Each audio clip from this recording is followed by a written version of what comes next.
Dans un monde parfait, là où tout le monde est beau et tout le monde est gentil, légèrement faux cul même. Là où tout rentre dans des cases, rien ne dépasse, rien ne déborde. Là où le politiquement correct est le maître mot, où tout le monde fait attention à ce qu'il dit. On ne sait jamais, oh là là. Eh bien là, précisément là, vous ne trouverez pas l'équipe de l'hebdo. Maintenant revenons en arrière. Dans un monde qui est loin d'être parfait, là où tout le monde parle comme dans la vie, alors là, oui, ils sont là. Tout le monde est prêt? Alors, bienvenue chez vous, bienvenue dans l'hebdo sur Radio 2M. Mesdames et messieurs, bonsoir et bienvenue sur l'hebdo, comme tous les vendredis de 18 à 19h sur Radio 2M et en images sur nos réseaux sociaux. C'est la veille du Ramadan, ce mois de jeûne, de spiritualité, de convivialité, de tradition. Toutes de belles choses qu'on réussit quand même à conjuguer à de mauvaises habitudes alimentaires et un mode de vie totalement chamboulé. On a choisi donc de nous diriger vers un spécialiste en la matière pour nous aider à déceler le bon du mauvais, le vrai du faux et pour nous donner quelques conseils pour ressortir de ce mois en bonne santé autant physique que spirituelle. Et tout ça, je précise, sans régime. Et oui, qui a envie de se priver pendant le Ramadan? Les amis, est-ce que vous êtes prêts? Ouais. Oui. Alors on y va. Installez-vous, c'est parti pour une heure d'actu. Mais c'est pas un journal, on est d'accord. C'est l'hebdo sur Radio 2M. Bonjour à tous. Bonjour. Salut toute seule. C'est trop tôt pour dire Wesh al-Mabrouk? Non, tu peux. Non. Ça va. Tu peux. On ne sait pas si Ramadan ça sera demain ou après-demain. Mais ça Non, sera. Ah oui, Mais ça c'est sera, certain. Voilà. en tout cas. C'est une certitude. Très bien. Quoi de beau dans vos chroniques aujourd'hui? Moi, j'ai voulu faire plaisir à Amine. Je suis allée voir Frank C'est Sinatra, gentil. Oh. vu qu'il nous a dit qu'il était avec lui à l'école. Ah, la maternelle, ouais. Exactement. Ouais. Donc, C'était bien. ouais, c'était top. C'est Je vous vrai. raconterai tout ça tout à l'heure. Super. Toi, Safia? Moi, mon meilleur ami, Donald Trump. Bien sûr. Tu as de la matière. Mais oui, toujours. Yak. Amine? Moi, je veux parler du basket marocain, enfin, du moins ce qu'il en reste, à savoir pas grand-chose. T'as pas l'air très contre. Non, ben non, bien sûr que non, parce qu'on est en train de tuer les sports les uns après les autres, il n'y en a plus que pour le football. Et c'est un peu dramatique, je trouve. Tu nous as cassé l'ambiance d'abord. Exactement. On arrête l'émission? Non, mais Très on a un bien. invité sympa avec une belle poigne. Ouais, oui, Je ça pense c'est qu'il ça. il nous mettra beaucoup d'ambiance, donc voilà, on va passer une bonne heure, je pense. Bah super. Et moi, je On pense qu'il l'accueille. est. Bah, bien sûr. Ouais. Il est temps d'accueillir Salut. notre invité. Je présente Mehdi Awad, nutritionniste. Bienvenue sur l'hebdo.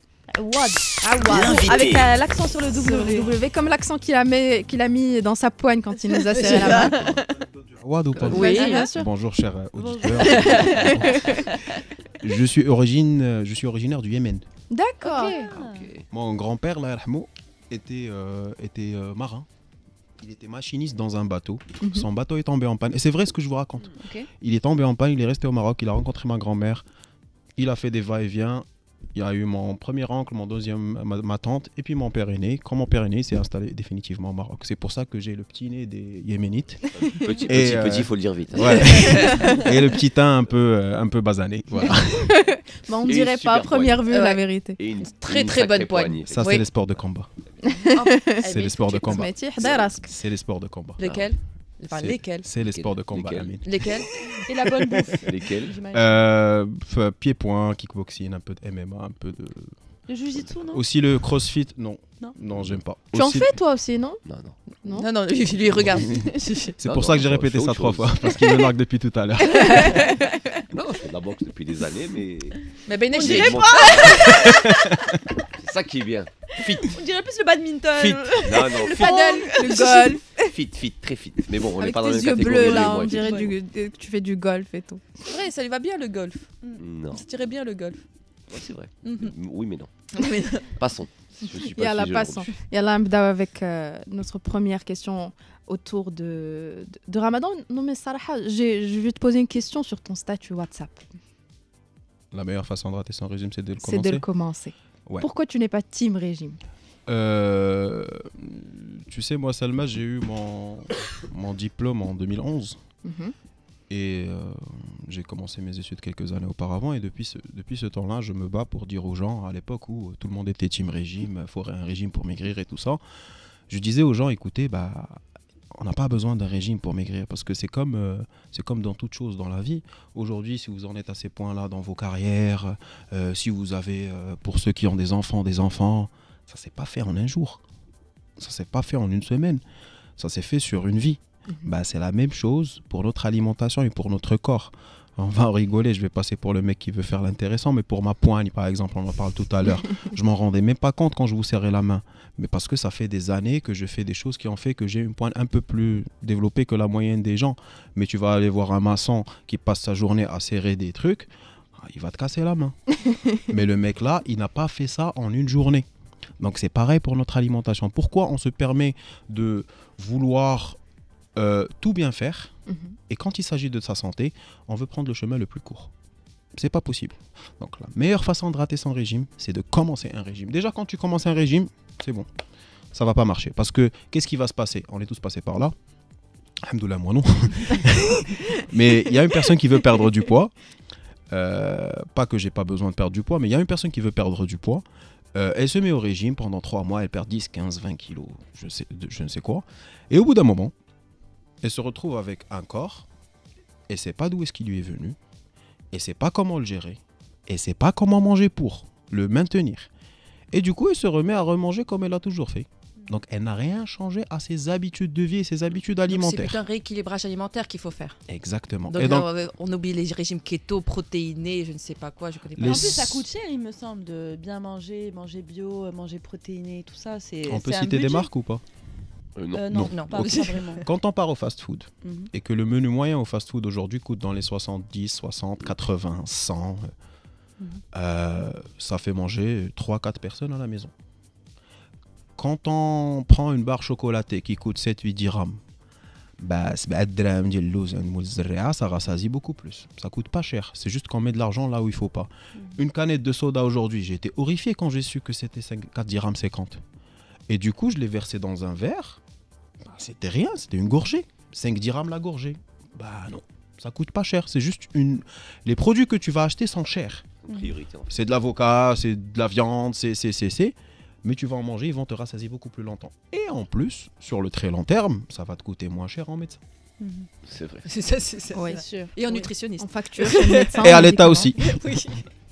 Effectivement. Donc, on va commencer par faire un benchmark de tout ce qui compose de manière standard une table de ftour marocaine classique. Je vois que tu remues la tête déjà. Et je vais en fait te demander de me donner ton avis sur chaque petit plat en soi.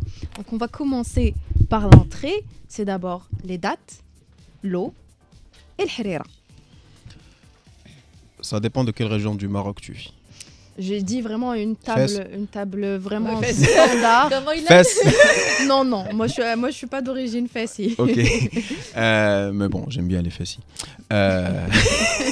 Date, oui, on a toujours dit. Là, j'ai envie de casser un mythe.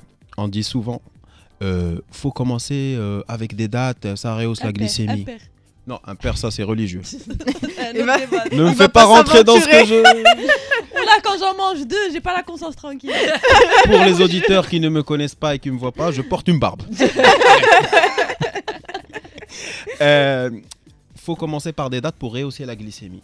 Ok, mais j'ai envie de dire, t'es pas en train de mourir non plus.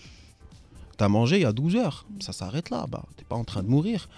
Si c'est des convictions religieuses, sunan nabawi, etc., ouais, là on discute pas.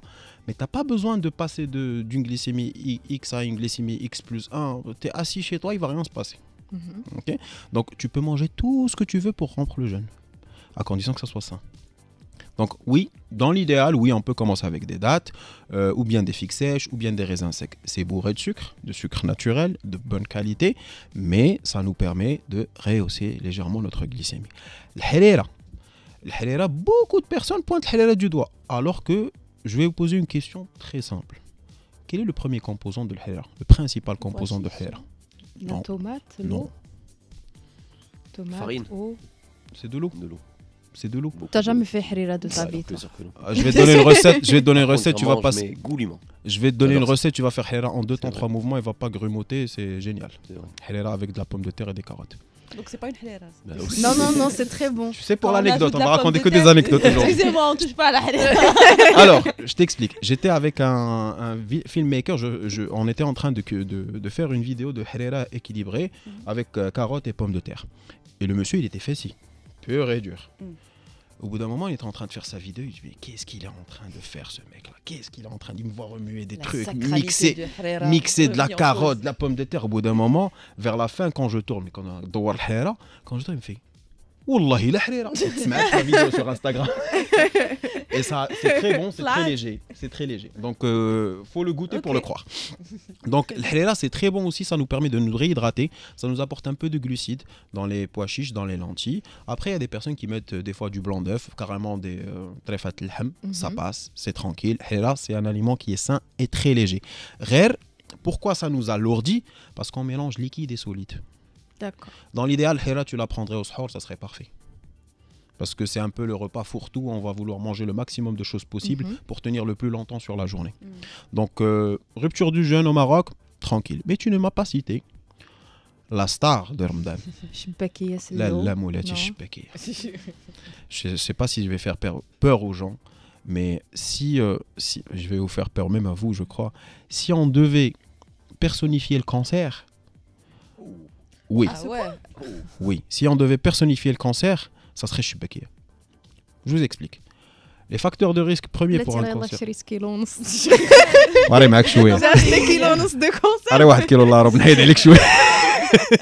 C'est la friture.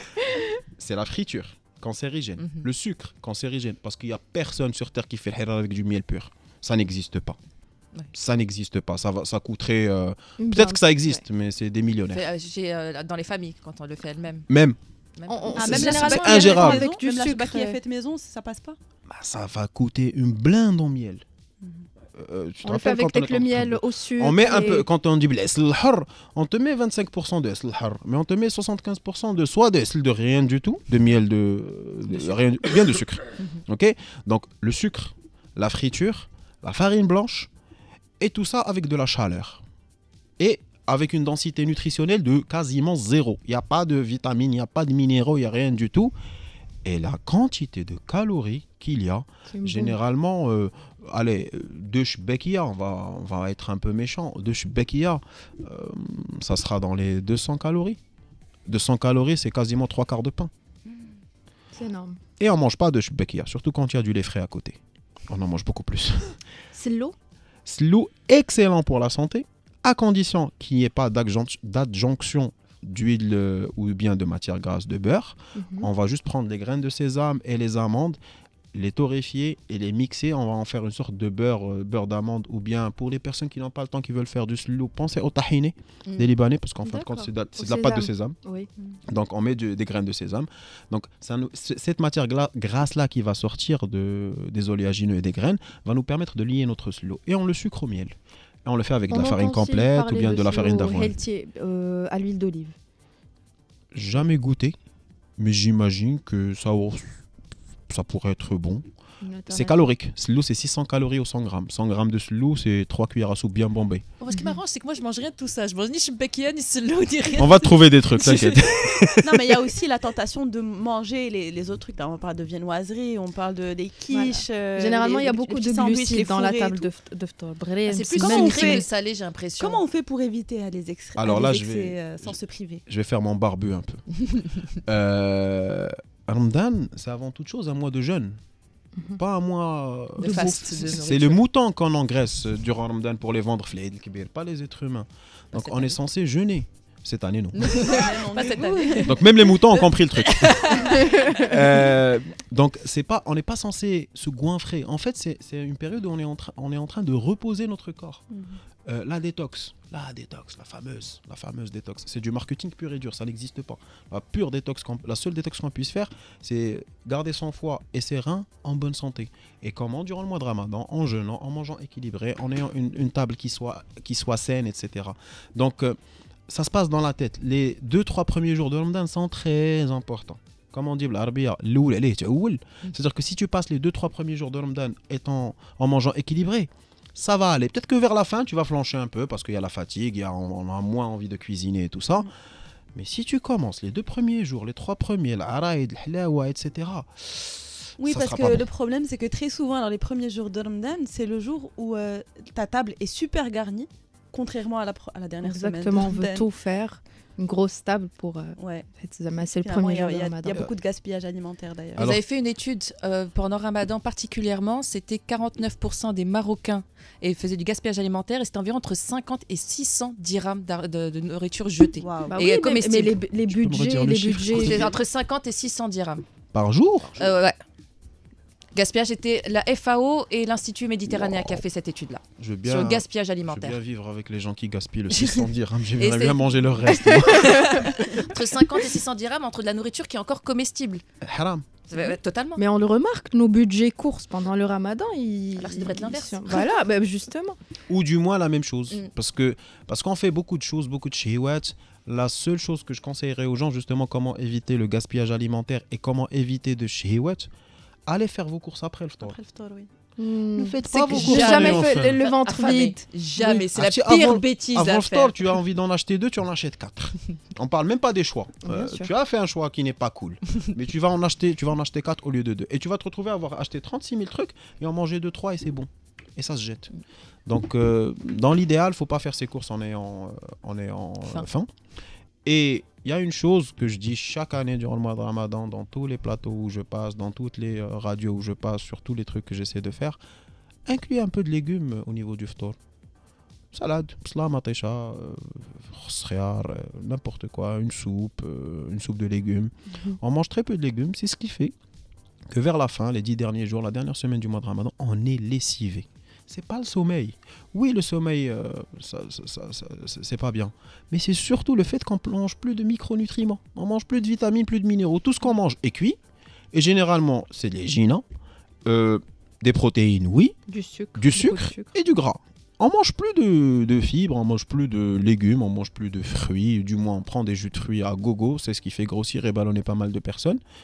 Mais pensez aux légumes. En plus, ça va nous rassasier. Ça va faire en sorte que notre transit, il sera plus cool. On pourra aller aux toilettes plus facilement. On n'aura pas de gêne gastrique. Et on va garder la pêche durant tout le mois. Donc, c'est très important. On va revenir à tous ces précieux conseils. Pour l'instant, on va aller chez toi, Safia.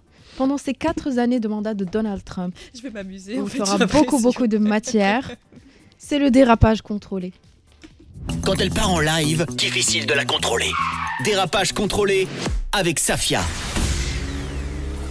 Je croyais que c'était une blague. Même venant de lui, je me suis dit que c'était pas possible. La vidéo que Trump, oui, je ne dis pas le président des États-Unis, Donald Trump, depuis le temps qui me permet de remplir mes chroniques, on est devenus proches. Donc mon Donald a publié une vidéo sur ses réseaux sociaux dans laquelle on voit comment il imagine la Riviera du Moyen-Orient Gaza. Le clip de 30 secondes commence par une scène de destruction avec un enfant entouré d'hommes armés qui rappelle quand même que Israël a bombardé l'enclave palestinienne pendant 15 mois. Oui, des frappes et attaques qui ont tué 41 020 Palestiniens, dont plus de 7 797 enfants. Je trouvais cela quand même important de le rappeler, et surtout que le calvaire continue. Les Gazaouis vivent dans des tentes et des nouveau-nés meurent de froid pendant qu'on parle. Bref, la scène d'ouverture est surmontée du texte Gaza 2025. Ensuite, plusieurs scènes bizarres s'enchaînent dignes du film Las Vegas Parano, avec des immeubles luxueux au nom du président Elon Musk qui mange des spécialités culinaires et qui fait la fête sur la plage sous une pluie de dollars, un magasin rempli de statuettes en or à l'effigie de Donald Trump, des danseuses orientales à barbe, Trump en train de loucher et être un peu trop proche d'une autre femme. Bon, pour cette image, on est vraiment proche de la réalité. Ensuite, une énorme statue du président en or. Et l'image la plus gore de ce clip, celle que perso, je n'ai même pas imaginée dans mes pires cauchemars, c'est Tic et Tac, donc le président israélien Benjamin Netanyahou et son acolyte américain en train de siroter un cocktail en se faisant dorer la pilule au soleil, torse nu. Berk. Le tout sur une Il aurait chanson pu électro. rajouter des abdos, un truc. Ouais, vraiment. Non mais tu vois tout. Intelligence artificielle quand même. Le tout sur une chanson électro.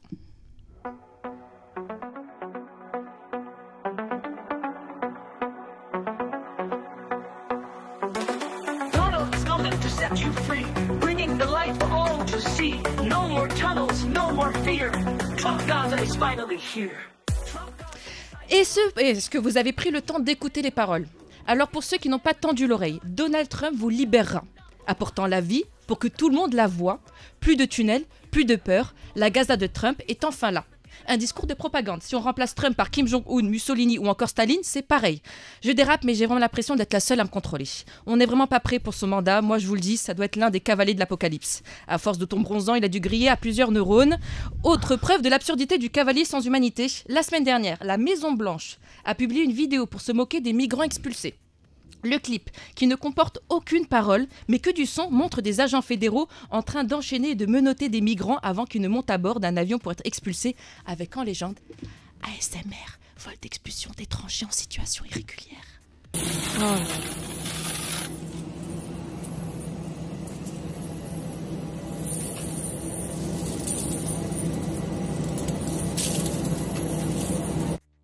Mais c'est quoi ce son hyper angoissant et strident? Je ne sais pas qui a besoin d'écouter le cliquetis de menottes pour se sentir bien. Il est peut-être temps de faire un petit passage chez un psy, ça cache peut-être un problème sous-jacent. Avec tout ça, je me suis penchée sur l'état psychologique de notre Trump, parce que là, ça devient inquiétant quand même. Un neurologue, dans son livre Hubris, The Road to Donald Trump, identifie chez le président américain la mendacité hubristique, à savoir le mensonge systématique couplé à une démesure pathologique. Le leader s'enferme dans une bulle où il devient le seul arbitre de sa propre réalité. Je ne sais pas pour vous, mais je pense que chaque politicien devrait être approuvé par des psychiatres, parce que là, ras-le-bol de devoir subir les conséquences de la folie des puissants de ce monde. Mais quand même. C'est incroyable. D'ailleurs, quand on voit les commentaires de cette vidéo, tu as la plupart des commentaires, ils disent moi j'étais supporter de Donald Trump et je suis choquée de. Non mais il y a de quoi être choqué, c'est quand même dingue cette vidéo. Et puis, moi je crois que c'était un troll. Moi aussi, quand j'ai vu, j'ai pensé que c'était. Mais honnêtement, quand vous voyez ça, au-delà de l'exercice de désinformation et de propagande, comme tu l'as si bien dit, qui est quand même flagrant, c'est quand même kitschissime. Mais ce qui est extraordinaire, c'est que Hollywood fait, je trouve, parmi les plus beaux films de l'histoire. Même ceux de propagande de l'époque. Exactement. Si je vous demande de citer vos 10 meilleurs films, vous en mettrez peut-être facilement 8 venant de ce pays-là. Vraiment, t'es déçu. Et là, pour des choses comme ça, il n'a pas été quand même foutu de s'entourer de gens avec un peu de talent, un peu de finesse. C'est vraiment au-delà je le répète, au-delà du côté un peu macabre et glauque du message en soi, même au niveau visuel, c'est d'une horreur. Catastrophique, c'est kitsch à mort. C'est d'un manque de finesse. C'est déprimant, bon mais finalement c'est déprimant. C'est une horreur absolue. Parce que le gars, il n'arrête pas de diffuser des choses comme ça. Après, on le voit lui en train de le drapeau canadien derrière. Il y a des sites qui te parlent des 10 meilleurs posts les plus insolites de Donald Trump. Et ce n'est que le début. Il y a l'Aglna Bismillah. Il nous reste encore 4 ans. Mais vous savez, moi je pars du principe qu'aujourd'hui, on ne fait. Surtout, t'es président des États-Unis, t'es pas n'importe qui non plus. On ne fait rien au hasard. Je pense pas qu'il se soit raté. Ah non. Et en fait, j'ai l'impression qu'il teste. Il se sent pas raté. Non, je il suis teste. sûr et certain. Et Musk n'est pas débile non plus. Il voit que ça passe. Exact. Il va faire le truc un peu bien kitsch pour que les gens disent finalement. En fait, c'est de normaliser cette option, cette solution, pour que les gens aient l'impression que ça passe, alors que pas du tout. Plus on en parle, plus on normalise la situation, plus on va se rendre compte que finalement le plan de Trump n'est pas si mal. Et c'est la pire bêtise à faire. C'est ce qu'a fait l'extrême droite pendant très longtemps. Et c'est le fait de discours de toujours en parler, ça normalise la chose. Les mecs, ils prévoient 5 coups à l'avance. Mais je suis d'accord, c'est glauque. Ça fait parler, donc c'était mécaniquement brillant. En parlant de ce qui est glauque, on a notre nutritionniste ici. Merci. Merci. Quel joli geste technique. Merci. Je pense qu'on peut couper au montage. Mais non, pas. Fais-me sonner à la. Vraiment, je suis l'éternelle incomprise de l'hebdo. Parce que je voulais parler des aliments que tu n'aimes pas, qui sont vraiment glauques pour toi, contre lesquels tu mets toujours en garde sur tes réseaux sociaux. On a les sauces à burger et à tacos. On a les coulis de tomates, on a les confitures, on a les jus. Vas-y. Alors, là, je vois un peu où tu veux en venir, mais en fait, dans la vie, tout est question de choix. Tout est question de choix. Soit on fait des choix glauques, soit on fait des choix un peu moins glauques, soit on fait des choix super bien. Et l'idée aujourd'hui, c'est de se dire que on va tous faire de temps en temps des bêtises. On va tous aller manger un fast-food. On va tous, une fois, aller taper une sauce bien dégueulasse, mais ça nous fait plaisir. Mais si cette sauce bien dégueulasse qui nous fait plaisir est noyée dans un océan de bons trucs, de salades, de trucs qui sont équilibrés et tout ça, il n'y a pas de problème. On n'est pas là pour diaboliser les choses. On n'est pas là pour dire aux gens, écoutez, vous ne devez pas faire ci, vous ne devez pas faire ça, vous devez... Et du coup, on fait quoi? Il n'y a plus rien. C'est ça, c'est aujourd'hui le problème que j'ai avec mon métier. C'est que on ne fait qu'interdire. On ne donne pas de solution. Et on ne fait que diaboliser. Et on stigmatise. Ouais, t'as mangé un taco. Enfin, c'est pas un taco, mais bon, le truc. Ouais, le taco, qui ressemble à une couche. Avec les frites. Avec les frites dedans.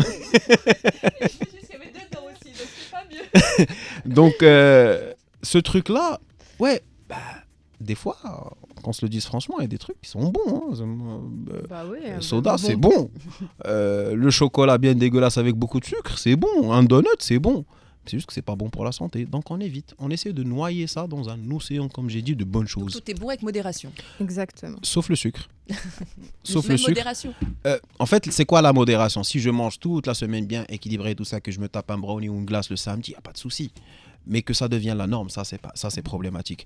Et le problème que j'ai avec le sucre, c'est que c'est quelque chose qui va très vite. C'est addictif aussi. Ça va très vite. C'est une drogue, en fait. Et croyez-moi, avec beaucoup de passion, on essaye d'arrêter le sucre.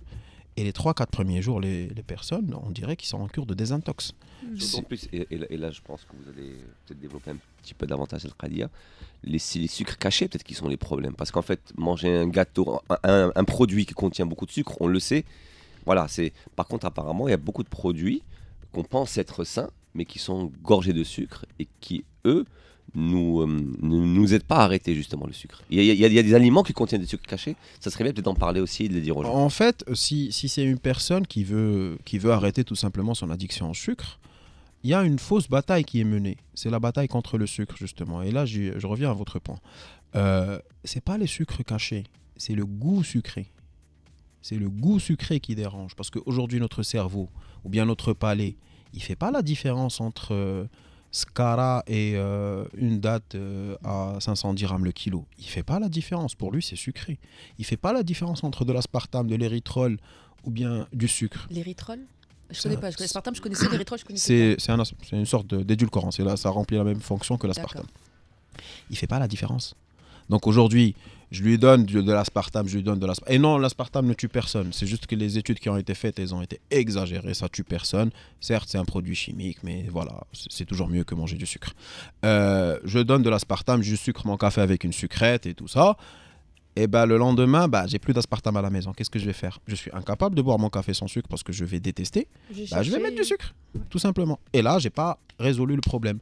Le problème, il sera résolu le jour où, quand vous allez boire votre tasse de café sucré, vous allez la trouver dégueulasse. C'est-à-dire qu'à ce moment-là, oui, on peut dire qu'on n'est plus addict au sucre et on peut s'en passer. Et quand bien même on ira au resto et que je vous invite et que vous me dites, écoute, Mehdi, tu régales, et qu'on se fait un cookie à la fin avec une bonne glace vanille, vous ne serez pas capable de le finir. Parce que vous aurez moins cette tolérance gustative au sucre. Ça sera trop fort, vous allez avoir mal à la tête. Et c'est tant mieux. Et vous aurez pris votre dose de plaisir et ça s'arrête là. Parce que niveau goût, quand on tape une cuillère ou 3 cookies, c'est le même plaisir. Au bout de la 3e, 4e bouchée, on ressent plus de... C'est plus kiffant comme avant. Donc c'est là la bataille. La bataille, elle est avec le goût sucré, pas qu'avec le sucre. Il y a l'alimentation, il y a aussi la déshydratation. Et je trouve que c'est un point qui est très important. Est-ce qu'il y a des aliments qu'on peut manger, par exemple, ou qui peuvent nous aider à mieux tenir en journée? Oui. Pendant ce soir, il y a beaucoup de gens qui font le chameau, qui pensent qu'en buvant beaucoup d'eau, ils vont pouvoir tenir pendant la journée. Ils vont aller aux toilettes très tôt le matin et ça s'arrête là. Leurs urines seront très claires, ils seront bien faire fonctionner leurs reins et ça s'arrête là. Il faut boire de l'eau, mais il faut aussi retenir cette eau qu'on est en train de boire. Parce que si notre alimentation est pauvre en vitamines, en minéraux, en sels minéraux et tout ça, il faut savoir que la cellule, c'est comme un seau d'eau. S'il n'y a pas les minéraux qu'il faut, elle ne va pas retenir cette eau-là. L'eau va sortir. C'est pour ça que quand on boit beaucoup, on va aux toilettes beaucoup et les urines sont claires. Donc, champion numéro 1, mis à part bien sûr boire 30 millilitres par kilo par jour d'eau, c'est-à-dire si je fais 70 kilos, je vais boire 2 litres 1. Ok, j'étais nul en maths. 2 litres 1, je vais boire 2 litres 1, mais je vais aussi boire une soupe, prendre une tisane, prendre un thé, prendre un café. Ça aussi, ça rentre dans notre calcul. Et les légumes sont composés à 90% minimum d'eau. Donc, on mange de l'eau aussi dans les légumes. C'est pour ça que j'ai insisté. Idéalement, des crudités. Et bien sûr les fruits, les jus de fruits pour les personnes qui n'ont pas de soucis gastriques, qui ne sont pas diabétiques et qui ne veulent pas perdre du poids, qui n'ont pas ce problème-là. Et pour finir, pour le sahur, beaucoup de gens font les chameaux, mais il y a aussi beaucoup de gens qui font des erreurs monumentales. Ces personnes-là vont consommer... Comment faire le chameau, s'il vous plaît? C'est boire beaucoup d'eau en pensant qu'on va le stocker pendant la journée. Ah, ok. Parce que le chameau, il stocke dans la bosse l'eau. Du coup, on va prendre des dattes parce que ça va donner de l'énergie. Mais c'est le pire aliment à prendre. Par exemple, se réveiller en pleine nuit, manger 3 dattes, ou bien un yaourt sucré, ou bien un verre de jus, parce que ça va rehausser ta glycémie. Encore, alhamdoulilah, vu qu'il fonctionne bien, il va sécréter de l'insuline. L'insuline, c'est ce qui va faire baisser ton taux de sucre dans le sang. Et le lendemain, tu auras la dalle à 10 heures. Tu auras super faim. Donc, ça ne sert à rien. C'est contre-productif. Je préfère... Comme le principe de ne pas donner des petits déjeuners sucrés aux enfants. Exactement. C'est la même chose. Même aux adultes. Même aux adultes. Le meilleur petit déjeuner est un petit déjeuner salé. Ou si c'est un petit déjeuner sucré, je préfère pas de petit déjeuner. C'est mieux. Il y avait pas mal d'études qui disaient que c'était vraiment, il fallait vraiment bannir le sucre avant, je crois, vers les coups de midi, pour éviter en fait cette. Des pics je parle de, je parle de tout ce qui est glycémie. nourriture sucrée, avec le goût sucré. Il faut pas enlever totalement le sucre quand même. On va quand même le laisser finir. Donc, quand on se réveille à 3h du matin, il faut manger quoi? Des noix, des amandes, des cacahuètes, des pistaches, de l'avocat. Ça, c'est gras. Il n'y a pas de sucre. dur Oui. de manger ça. Du fromage frais. Les femmes, ça ressemble à yaourt. Il y en a un vert, un bleu, un rouge. Vous voyez de quoi je parle. oui. Allez vers le vert parce qu'il est sans sucre. C'est des protéines, c'est de la matière grasse. C'est du sucre qu'il y a dans le lait, c'est du lactose, donc c'est pas du sucre transformé. Et la protéine qu'il y a dans le fromage frais, ça peut être du fromage frais, ça peut être du jbin, ça peut être du fromage. Raïb. Raïb un peu moins, mais il y a un peu moins de protéines, mais c'est aussi, il y a de la caséine. Et cette caséine-là, elle va rester dans la circulation sanguine jusqu'à 8 heures pour être digérée. Donc pour le monsieur ou la dame qui a peur de maigrir beaucoup trop durant le mois de Ramadan, c'est génial de prendre ça. Et surtout pas de choses sucrées. Prendre des protéines, peut-être un œuf, peut-être dîner carrément au sahur, ça c'est génial si on arrive à le faire. Tagine, khbiz, si on arrive à le faire, si on a l'estomac solide. Sinon, juste éviter le sucre, boire modérément, peut-être manger un peu de fruits, mais surtout prendre glucides complexes. Pain complet, complet, pâte à pizza complète, de l'avoine, du muesli. Une matière grasse, soit de l'huile d'olive, soit des graines oléagineuses, l'ouz, etc., soit de l'avocat aussi, c'est un fruit oléagineux, c'est pas un fruit frais, avec, pourquoi pas, une source de protéines. Ça, c'est un sahur parfait.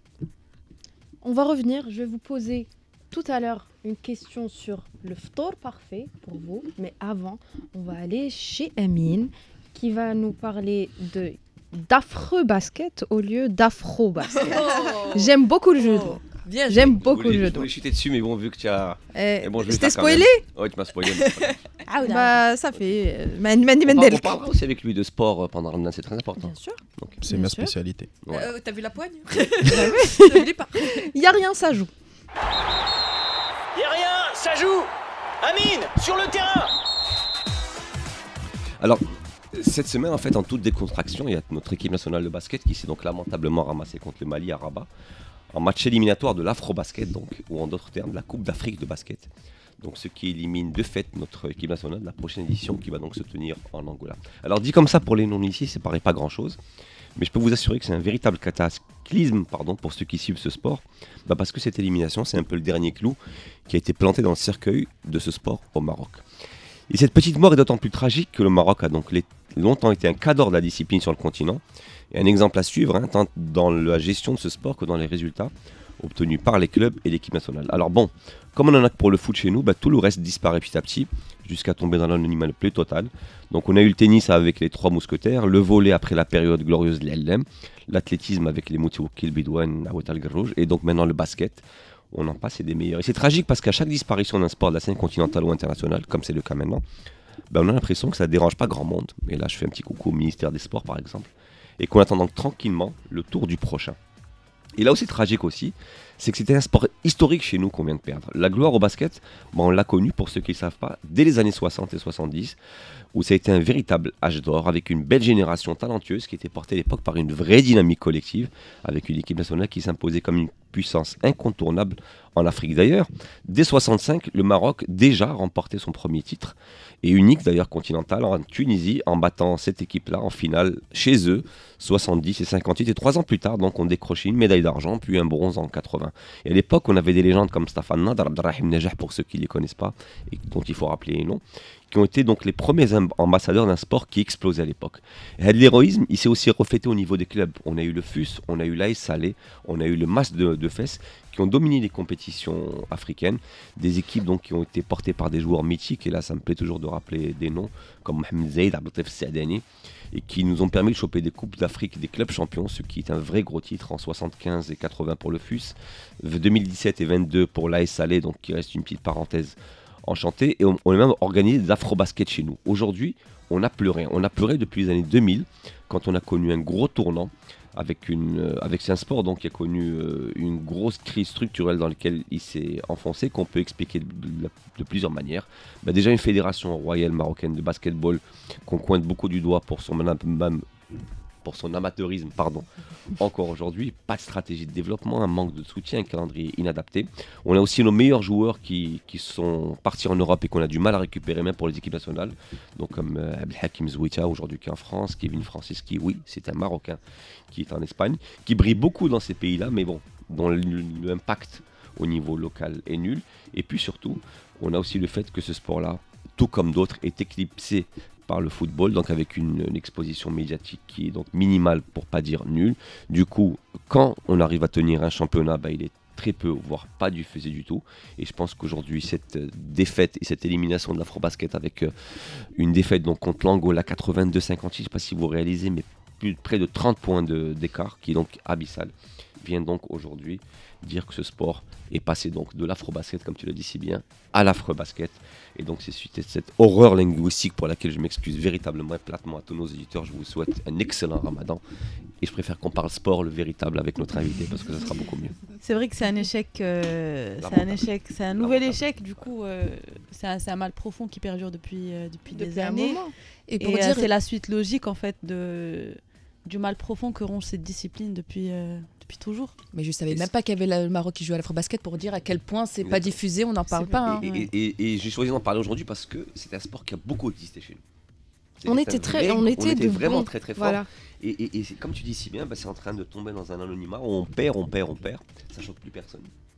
Et nos décideurs aujourd'hui, je pense qu'ils s'en foutent un petit peu.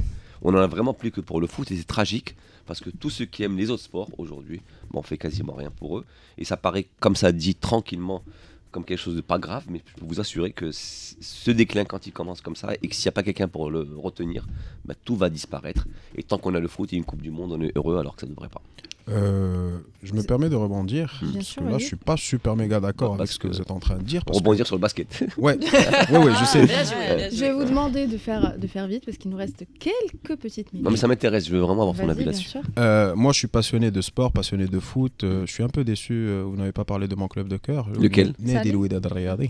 C'est un garçon bien, je vous le disais, Mloul. C'est un garçon très bien. Les filles, on part. On en parle souvent. Mais malheureusement aujourd'hui on n'a pas le foot au Maroc. On a l'équipe nationale senior A de foot. Si vous regardez des matchs de Botola Watanier, moi, ça fait en 22 ans, j'ai raté 5 matchs au stade du WAC.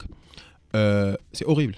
Oui, c'est horrible à voir. Le sport, malheureusement, au Maroc, n'est pas structuré. Pourquoi on ne gagne plus? Parce que nos basketteurs, avant, ils comptaient sur leur talent. Moi, je suis content que Zouita soit en France. J'étais pas au courant. C'est un super méga grand joueur. Même s'il nous a battus pendant plusieurs années au Smithio, mais malheureusement, dès qu'on commence à professionnaliser la chose, on n'est pas sérieux. On n'est pas sérieux, donc on ne peut pas aller loin dans le sport. Et aujourd'hui, sport égale travail. Tout est mort à part l'équipe nationale de foot. Exact. Les moyens qu'on met dans l'équipe nationale, ouais, c'est bien, c'est super, c'est joli. Mais pour les vrais passionnés, franchement, qu'est-ce que ça fait bouger? On va continuer à parler de sport. Pendant Ramadan, cette fois. L'activité physique pendant le Ramadan. Quel est le meilleur moment pour faire du sport pendant Avant ou après Ftor? C'est toujours la question. La fameuse question. Voilà, c'est le avant et il y a la troisième personne qui doit. C'est toujours la même question. C'est toujours la même chose. Alors, on va démystifier ce truc. Avant le Ftor, si vous faites votre sport, déjà, il faut le faire le plus tard possible, le plus proche possible de l'Aden. Pourquoi? Pour vous réhydrater très rapidement et pouvoir vous réalimenter très rapidement derrière. Parce qu'on a besoin de restituer les réserves, parce que le lendemain, on jeûne encore. Beaucoup de gens font leur sport sahur. Moi, ça, je le déconseille vivement. Tu seras déshydraté toute la journée. Ta journée sera catastrophique. Tes fibres musculaires sont lésées. Ils n'ont pas de protéines et ne peuvent pas récupérer de la meilleure façon. Si on fait partie des gens qui ont tendance à perdre du poids durant le mois de Ramadan, on va réduire ces quantités de séances, la durée des séances et aussi l'intensité. Et on va préférer plutôt s'entraîner après le Ftor. Mais s'entraîner après le Ftor, pour l'avoir testé pendant quelques années quand je faisais du crossfit, c'est très difficile. Pourquoi ? Parce que il faut de la volonté. Pourquoi ? Parce que là, tu as faim. Ça peut être des trucs sains, mais tu dois manger 3-4 dattes, une banane, un œuf dur et aller t'entraîner. Et tu as faim quand tu t'entraînes. Certes, tu as de l'énergie, mais tu as faim. C'est très difficile. Mais il y a des personnes qui arrivent à le supporter. Pourquoi je dis les personnes qui perdent du poids ne s'entraînent pas avant le ftour, idéalement. Bien sûr, ils peuvent décider de le faire. Pour justement avoir du sucre à brûler durant la séance. Ne pas taper dans leur réserve. Parce qu'il faut savoir, quand le corps n'a pas de sucre à brûler, de glycogène à brûler, il ne va pas aller taper dans le gras. Il va le taper dans le muscle. Parce que c'est plus rapide. Le gras, ça va prendre du temps. Ça apporte plus d'énergie, mais ça demande beaucoup trop de temps. Donc, après, si on s'entraîne, si on a envie de s'entraîner après le ftour et qu'on a le temps de le faire jusqu'à 22h par exemple ou 21h, bon courage pour s'endormir après, mais bon, il y a des gens qui décident de le faire. On peut prendre un ftour en bonne et due forme, mais surtout, manger après le sport. Il faut dîner après le sport. Il faut apporter des protéines, des glucides complexes. Quand je dis protéines, ham, djaj, bayat hout, thon, etc. Du riz, des pâtes, de l'avoine, des lentilles, de la pomme de terre, de la patate douce, des choses du genre, et des légumes. Et il faut savoir que les jours où on s'entraîne, le lendemain, on aura faim. Parce que notre corps, il va aller très rapidement digérer ce dont il a besoin. C'est pour ça que quand vous faites votre sport le soir, le lendemain matin, au petit-déj... Et en termes de risque de blessure, alors, on ne va pas commencer le sport durant le mois de Ramadan, si on n'est pas habitué. On ne va pas commencer le sport durant le mois de Ramadan. C'est-à-dire le sportif du dimanche qui vient à Indiabi, quand on commence à enfiler 5 séances par semaine alors qu'il est à jeun, qu'il y a le soleil et qu'il est en train de courir. Non, merci. Non. On peut commencer, mais à condition de le faire doucement. Je ne suis pas du genre à dire, mais faites une marche. Ouais, pour moi, marcher, ça sert à se déplacer. Ça, c'est pas du sport. Marcher, c'est bien, c'est excellent pour la santé. D'intensité. Ouais, mais à moins qu'en face de la marche sportive, les mecs ils marchent à 20 km/h, je pense. 15 km/h peut-être. Non. J'adore ce sport, il me fait rire quand je les vois courir, désolé. Ah, c'est du sport, hein. Mais c'est très drôle à C'est voir. très difficile. C'est l'un des seuls sports que j'aime bien voir à la télé. C'est exactement ça. Avec les petits... Oui, avec les petits bras comme ça, j'adore. Bah, va les suivre. Ah non, bravo. Va les suivre en courant. Non. Tu pourras pas. Ouais, en courant, tu pourras pas. Ah, mais Ouais, je les trouve mecs, ils marchent à 10-15 km/h. J'adore les voir. C'est Ouais. magnifique. Bah, à moins que ce soit cette marche-là, c'est excellent pour la santé, c'est excellent pour le corps, c'est excellent pour maigrir. Mais on va pas dire, ouais, je suis sportif, je fais de la marche. Non, mec, t'es pas sportif. T'es sportif quand tu fais du sport 3 fois par semaine à raison d'1 heure. Donc, pour les risques de blessure, c'est là où on va encourager les gens qui font des sports avec beaucoup d'impact à réduire l'intensité et peut-être le faire après le ftour pour être hydraté, pour lubrifier les articulations. Vous avez une vidéo, en parlant d'énergie et de tout ça, vous avez une vidéo sur votre compte Instagram où vous dites que, contrairement à ce qu'on pense, la caféine ne donne pas des boosts d'énergie. Donc, il y a beaucoup de gens qui prennent leur café le matin, leur thé, et pendant le Ramadan, ils se disent « Oui, je suis fatigué parce que je n'ai pas pris mon café. » Il est fatigué parce qu'il n'a plus de rituel de café. Parce qu'au bout d'un moment, quand il y a de la caféine tout le temps en circulation, ça fait plus tellement d'effet. Mais par contre, par exemple, s'il y a quelqu'un ici qui ne boit pas de café, on lui donne une tasse de café, il sera comme une puce, il sera excité comme une puce. Mais au bout d'un moment, si c'est tout le temps, bah, il y a plus de récepteurs de caféine. Et donc forcément, ça fait moins d'effet. On va en rajouter, ça va plus faire cet effet-là. Donc les personnes qui ont du mal avec leur café du matin, juste commencer, bon c'est un peu trop tard là, mais commencer à réduire la dose et le décaler de plus en plus vers la soirée et éviter de boire du café très tard le soir, ça va vous empêcher de dormir. D'accord, très bien. Merci beaucoup pour ce conseil. Il sera très très très précieux pour nous pendant Ramadan. Il nous reste quelques minutes avant la fin de l'émission. C'est donc l'heure de Week-end en Culture, comme chaque vendredi avec Rimel. Week-end en culture. Donc tu as rendu visite à un pote de maternelle d'Amine. Exactement, Allah yarhamou. Alors souvenez-vous, la semaine dernière, je vous parlais d'un concert hommage à Frank Sinatra organisé par l'Orchestre Symphonique Royal. Et ben j'y suis allée parce que oui, j'aime vivre dangereusement et surtout tester des choses qui sortent un peu de mon répertoire habituel, c'est-à-dire tout ce qui dépasse les années 2000. Le concert avait lieu au théâtre Mohamed VI de Casablanca et dès mon arrivée, j'ai compris que j'étais dans une autre dimension. Des amateurs de jazz ultra pointus, des couples hyper élégants et moi qui me demandais si j'allais tenir toute la soirée sans googler discrètement les paroles des chansons. Moi je vous l'avoue, avant d'y aller, mon unique référence en matière de Frank Sinatra, c'était Fly Me to the Moon. Merci les pubs et les films romantiques. Et mon mariage. Voilà. Le public, quant à lui, était conquis. Alors, il y avait tout le monde qui connaissait les paroles et tout. Et puis, il y avait moi qui découvre à chaque morceau que « Ah, mais ça aussi, c'est lui, en fait. My Way. My Way. Magnifique. Exact. Et spoiler, oui, Sinatra a un répertoire légèrement plus large que ce que je croyais. Et tout ça avec la voix du chanteur. C'est pas vrai. Tout ça avec la voix du chanteur Sergei Arkhipov qui a fait le boulot avec perfection. Et là, je commence à comprendre pourquoi ce monsieur était une légende. Ah, et petit bonus, j'ai réussi à filmer un petit extrait du concert, histoire de partager un petit peu de cette magie avec vous. On regarde.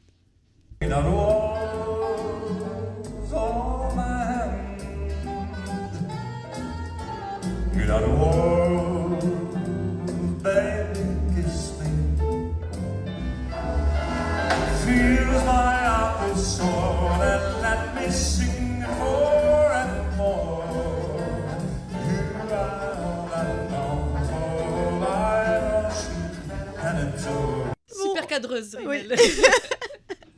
Allez, on passe au bon plan du week-end et attention, on commence fort. Hier, Casablanca a réouvert un lieu mythique, la Villa Karl Fick, un véritable bijou architectural qui a été métamorphosé en musée tout neuf, dédié à la mémoire de la ville. Donc vous allez pouvoir vous balader dans l'histoire de Casa tout en admirant les murs chargés de souvenirs. Donc si vous aimez l'histoire ou l'architecture, c'est vraiment à ne pas manquer. Ensuite, direction Tanger, où l'Institut français accueille une sortie de résidence avec la compagnie Gilles Z. Ils nous présentent leur toute nouvelle création, une pièce chorégraphique audacieuse intitulée Kilometre of Resistance. J'espère que j'ai bien prononcé. Donc, si vous êtes fan de danse contemporaine, c'est l'occasion de les découvrir. Et pour finir en beauté, parlons ciné. Et vu que la pluie est de retour aujourd'hui, du coup, quoi de mieux qu'un bon film au chaud. Cette semaine, je vous conseille un film qui vient de sortir de la semaine. C'est un film français avec un casting de rêve. Dis-moi juste que tu m'aimes, avec Omar Sy, Elodie Boucher et Vanessa Paradis. Ça promet. Voilà, un week-end bien Je rempli. te dirai ça à la fin de l'émission. Tu l'as vu? Yes. Je la mets. Profitez un Donc, petit peu de l'énergie que vous avez avant Oui, le ramadan. si vous ne trouvez pas votre bonheur, vous pouvez toujours rester chez vous à vous demander Wesh Ramadan, c'est demain ou dimanche. Mais ce qui est dingue pendant Ramadan, c'est quand même qu'il y a pas mal d'activités culturelles Les amis, à faire. je C'est suis ce que j'adore désolée. pendant Ouais. ce Je mois. suis désolée, je vais faire la rabat-joie ici. Je vais faire l'horloge parce qu'il nous reste vraiment pas de temps. Donc je vais vous demander, dernière question. Un ftour équilibré pour Ramadan, ça consisterait en quoi? Avec des chihouettes, sans se priver. Le regard qui Tout, tue. tout avec Moi, j'aimais bien modération. la discussion qui se passait avant. Alors, un ftour équilibré, comme je l'ai dit, il faut penser à se réhydrater. De l'eau, peut-être un peu de thé. Ne buvez pas de thé au niveau de sahur parce que le thé est diurétique, il va faire sécréter un peu d'eau. D'accord. Une soupe, harira, hsoua, bissara, n'importe, il n'y a pas de souci. Et il n'y a pas d'ordre précis à prendre. Juste ne mélangez pas trop les liquides avec les solides pour ne pas avoir de ballonnement. Après, on peut prendre des dates. De temps en temps, on peut prendre là, j'adore ce truc-là. Ou bien même shbekia dont on en parlait tout à l'heure, mais c'est juste que ça ne doit pas être une routine. Donc ça nous a rapporté un peu de sucre. Après, dans l'idéal, ça serait un dîner. Un dîner avec une protéine, des glucides, tagine, salade avec une grillade avec des pâtes, un plat de pâtes avec... On peut se permettre de manger un peu plus que d'habitude. Si vous faites partie des gens qui vont dîner, on peut mettre une salade, un peu de protéines, un peu de thon, des œufs durs ou là, un truc du genre. Rajouter une petite quiche ou la peut-être ou la mini pizza avec du thon ou la ouais on dit comme je ne trouve pas Du poisson. Attends dimanche On peut se permettre du poisson. Apparemment, le poisson, tu chef le lendemain. pas du tout ما كيشحفش ما كاينش حاجه كتشحف من غير الملحه donc non الخليع كيشحف oui الخليع c'est pas bon pour la santé mais mon dieu que c'est bon goût. C'est très bon. Gdid. Vous avez déjà goûté des quiches au khlieh? Non, jamais. J'ai jamais dit ça à l'antenne. Ok, on va essayer première recette dimanche. Donc voilà, après on va finir sur une note fruitée. On a tendance à trop boire les fruits. Non, on va les manger. Croquez vos fruits, ça va vous faire Regardez beaucoup les de bien. fibres aussi. Ouais, gardez les fibres, ça va pas vous ballonner et vous serez rassasié beaucoup plus longtemps. Et surtout, dites-vous que vous allez jeûner pendant 30 jours. Donc pensez-y, pour nous les hommes, pensez-y, ça va faire du bien de prendre soin de sa santé durant ce mois-ci. Sur ces mots, C'est très bien. on vous souhaite un très bon ramadan. Ouais. Ah oui, Ramadan Shanbroka, à tous. que ce soit demain ou dimanche Après-demain. ou après-demain. Je suis sûr Et- que c'est dimanche. Et on vous dit à la semaine prochaine. À quelle heure la semaine prochaine on est l'horaire de l'émission? Ah, mais ça, vraiment, je sais 17, pas. 17, 17, 18 heures. 17, 18 heures. Il y en a, comme j'allais demander à Oumaima, notre bon. productrice, 17h, 18h. juste après l'émission. Donc de 17h à 18h. Bon sur Ramadan les à ondes de tous. Radio Bon 2. Ramadan, soyez Ramadan. heureux. Salut. À la semaine prochaine.